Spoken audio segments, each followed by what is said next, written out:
Sir నాకు ఇది అర్థం కావట్లేదు.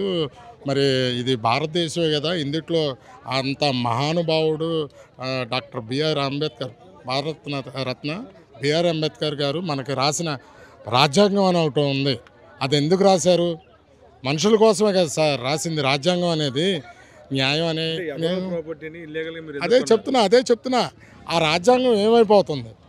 అది ఏమైంది? ఈరోజు మేము మా ఇల్లు పోలీసు వారే ఇక్కడే దగ్గరుండి ఇల్లు కూలగొట్టేచ్చారండి. 200 మంది పోలీసులు, ఏసీపీ గారు, సిఐ గారు. అదే సార్, వీళ్ళు వాళ్ళతో ఏమన్నా అధికార పక్షం కానీ పోలీసు వారు కానీ ఎవరైనా అందరూ ఏమైనా కలిసిపోయారా? మాకు అనుమానాలు వస్తున్నాయి సార్. ఇన్ని రోజులు ఏంది ఇంత హడావుడిగా? ఇక్కడే పక్కన దర్గా ఫ్లాట్స్ అంటారు, అవి 20 సంవత్సరాల నుంచి ఆక్రమణలో ఉన్నాయంటారు. దాని మీద ఎంక్వైరీ జరుగుతూనే ఉంది.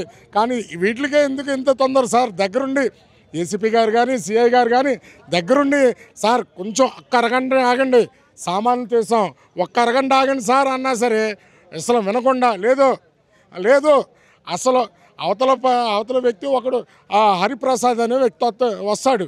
మహాదేవ్ అప్పాజీ వాళ్ళ బ్రదర్ అంట, కార్పొరేటర్ వాళ్ళ బ్రదరు వస్తాడు. అతను అసలు ఇందులో సొసైటీలో మెంబర్ కాదంట. మరి ఎందుకు వస్తాడు? ఇక్కడ రావాల్సిన అవసరం ఏంటి? ఈరోజు ప్రెస్ మీట్ పెట్టాడు. అతనికి ఏం పని? ఆ సొసైటీకి సురగా శ్రీనివాసరావు అనే అతను ప్రెసిడెంట్ అంట. ఒక సామాన్యుడికి 3,20,00,000 ఎక్కడి నుండి వస్తాయండి? ఒక సామాన్యుడికి 3,20,00,000 రిజిస్ట్రేషన్కి ఎలా వచ్చినాయి? అసలు ఊహించగలమా? అసలు ఏ విధంగా? అతను పట్టేళ్ళు ఏం కాదు, సామాన్యుడే. అతని దగ్గర 3,20,00,000 ఎక్కడి నుండి వచ్చినాయి? అది మాకు తెలియాలి. మీడియా వాళ్ళే ఇదన్నీ బయటికి లాగాలి మీరు అందరూ. అసలు మాకు అర్థం కావట్లేదు. పవన్ కళ్యాణ్ గారు ఉన్నారండి, ఆయన ఎందుకు కూటమి ప్రభుత్వం ఏర్పడి ప్రభుత్వాన్ని నెలకొల్పారు? మరి పవన్ కళ్యాణ్ గారు 3 రోజులు అవుతున్నా నిద్రపోతున్నారా?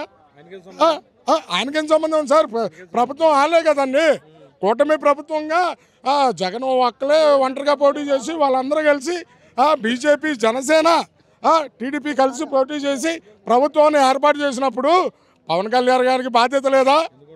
ఎందుకుండదు చెప్పండి. ఆయన డిప్యూటీ సీఎం కదా, ఆయన ప్రజాస్వామ్యం కదా ఎన్నుకున్నది? చెప్పండి, ప్రజలు కదా ఎన్నుకున్నది? ఏమైనా జంతువులు ఎన్నుకున్నాయండి? ప్రజాస్వామ్యం అండి ఇది. పవన్ కళ్యాణ్ గారిని ఎన్నుకున్నారు. ఈ రాష్ట్రానికి డిప్యూటీ సీఎం ఆయన రాలేదు. నాదెండ్ల మనోహర్ రాలేదు. ఇక్కడ లోకల్ నాయకులు రాలేదు. ఇక్కడే పక్కనే మన మధ్యరాల రామకృష్ణ ఎంఆర్ కానీ పక్కనే ఉంటాడండి, పక్క సందులో. కనీసం ఆ మనిషి అన్న కూల్చడానికి రావాలిగా. 100% ఉందేమని మాకు అనుమానాలు వస్తున్నాయండి. మేము ఉందని నేను చెప్పలేను, ఉందేమని అనుమానాలు వస్తున్నాయి. వాళ్ళు ఎందుకు రావట్లా? సరే, డిప్యూటీ సీఎం గారు ఉన్నారు కదా, చంద్రబాబు నాయుడు గారు బిజీ, లోకేష్ గారు బిజీ. మరి పవన్ కళ్యాణ్ గారు ఎందుకు రారు? నాదెండ్ల మనోహర్ గారు ఎందుకు రారు? లేదండి, 100% మాకు డౌట్ వస్తుందండి. కలిసిపోయారా? లేదంటే 3 రోజులు అవుతుంటే ఇప్పటికైనా రావాలి కదా సార్. అవతల వ్యక్తి బిల్డింగ్లు కూల్చేసాము, ఒక్క ఆన్ ది స్పాట్లో ఎఫ్ఐఆర్ రాశారు. ఇక్కడ మేము 24 గంటలైనా సరే ఇప్పటికీ ఎఫ్ఐఆర్ రాలేదు సార్. ఎందుకు కట్టలేదు మాది ఎఫ్ఐఆర్?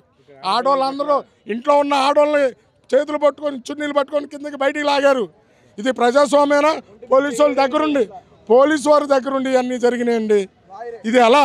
ఇది లాయర్లు అయితే లాయర్ సిగరెట్ తాక్కుండా అంటాడండి, అది లాయరేనండి.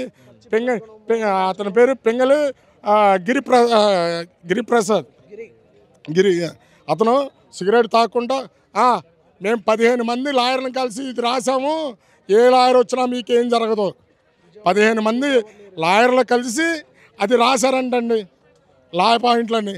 ఇది ఎవరు మిమ్మల్ని ఎవరిని రక్షించేవారు లేరు అని చెప్తున్నారు సార్. ఫైనల్గా మాకు న్యాయం జరిగేదాకా జరగకపోతే మేము ఇక్కడే మా ఫ్లాట్లోనే మేము ఆత్మహత్యలు చేసుకుంటాం.